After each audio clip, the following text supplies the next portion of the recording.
বাংলাদেশের জন্য রাশিয়ার অত্যাধুনিক Mi-171A2 হেলিকপ্টার আসছে।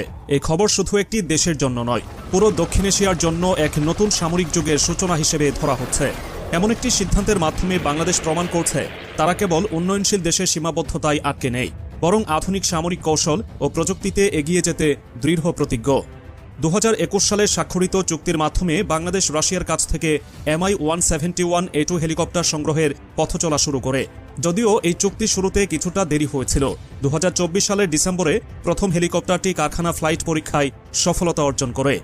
রাশিয়ার রোস্টেক কর্পোরেশনের অধীনস্থ রাশিয়ান হেলিকপ্টার্স কোম্পানি এই হেলিকপ্টারটি তৈরি করেছে। Mi-171A2 শুধু একটি হেলিকপ্টার নয়, এটি একটি শক্তিশালী প্রতিরক্ষা সরঞ্জাম যা সামরিক, মানবিক এবং কৌশলগত দিক থেকে অসাধারণ ভূমিকা রাখতে সক্ষম। 4000 কেজি পর্যন্ত পণ্য পরিবহন করতে পারা এই হেলিকপ্টারটি বাংলাদেশ সেনাবাহিনীর জন্য এক নতুন মাত্রা যোগ করবে।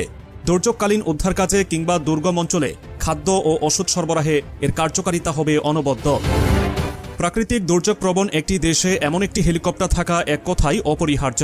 বাংলাদেশে প্রতি বছর যেভাবে বন্যা, ঘূর্ণিঝড় এবং অন্যান্য দুর্যোগ আঘাত হানে, সেসব সময় এই হেলিকপ্টারটির বহুমুখী ব্যবহারের সুযোগ দেশের নিরাপত্তা ও ত্রাণ ব্যবস্থাপনায় এক নতুন দিগন্ত খুলে দেবে।